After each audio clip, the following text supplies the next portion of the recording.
few weeks back, my friends and I decided to float on the river.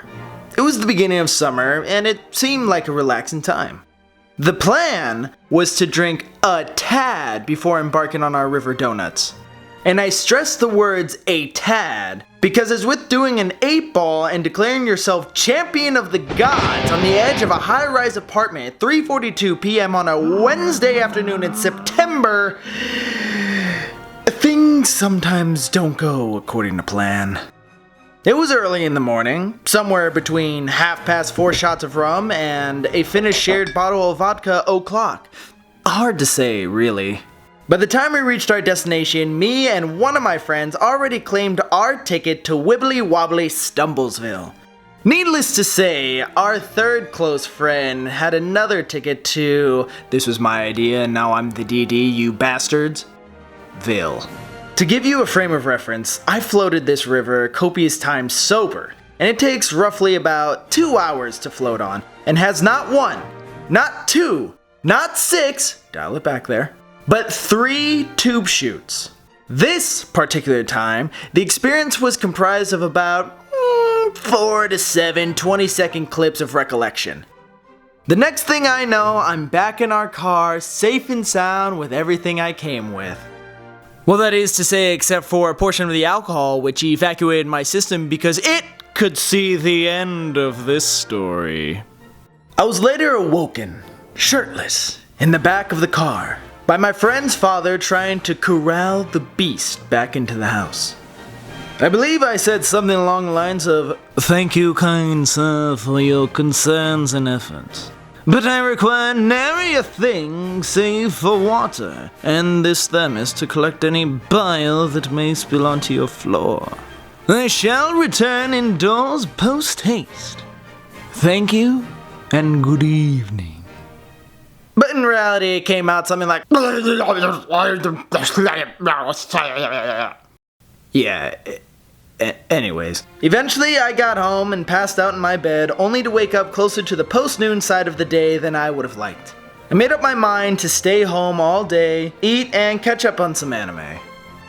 Why yes, I am a weeb. Weeb culture unite and all that. It was the final episode of the season, and it was pretty intense.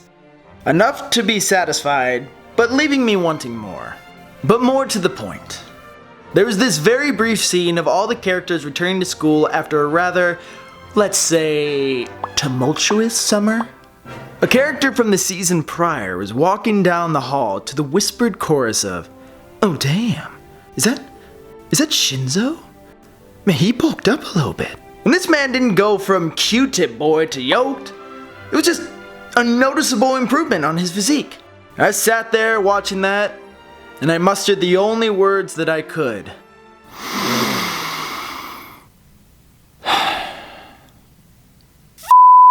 I knew I had no excuse, so I peeled my unusually bony ass from the chair, strapped on my shoes, and moseyed myself down to the gym. I don't remember what workouts I did, but I do recall the feeling of wanting to show my fellow gym goers what the inside of my stomach was holding on to. After, I went to go sit in the sauna for a few minutes. I walked into the room and okay, sorry, sidebar. The room is made of wood, except for the furnace that's situated in the corner, which is made of metal. The room sits somewhere between 175 degrees Fahrenheit and... Okay, look, Fahrenheit. I get it.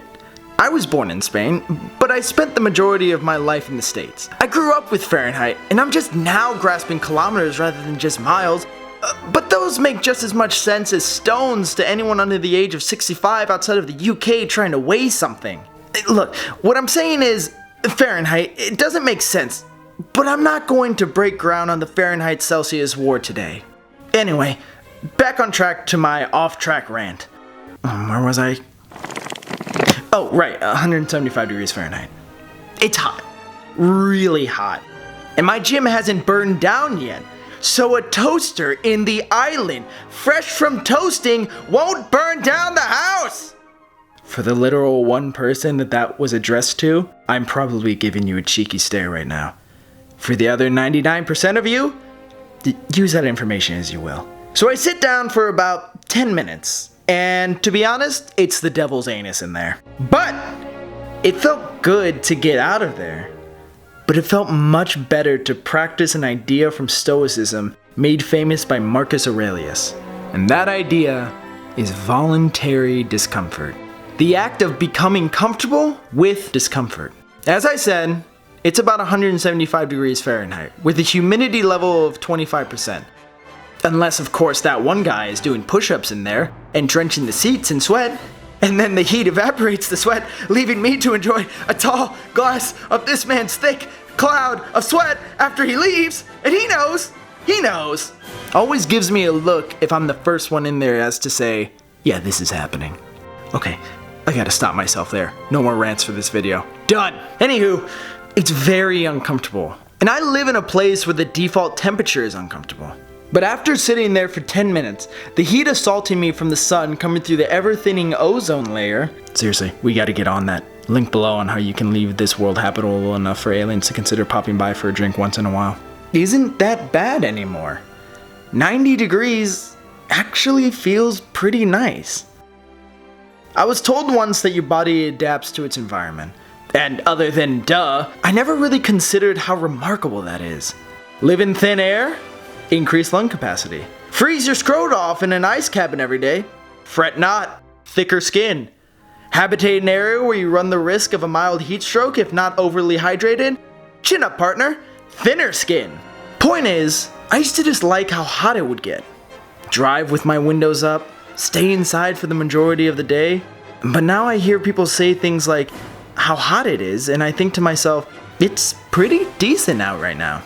Now I'm watering the garden more.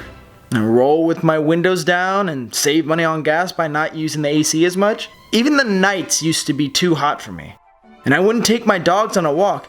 And just look at them! But now it's pretty much how I end every single day. And I do more of that good stuff. I feel the beauty in the day. I act on the things that build discipline, and I go to the gym more often because now I enjoy the act of forcing myself to sit in discomfort. So, I say all of that for this. Sweat in a box for 10 minutes. Sweat more if you can. And maybe, if the conditions are met, you'll conquer the world one day. Or at the very least, your daily hurdles that block you from greatness that you didn't even know can humbly grow within you. Oh, right, yeah, and don't drink to the point of Spider-Man 3 levels of amnesia, and then float on a river, because it may cause a dead.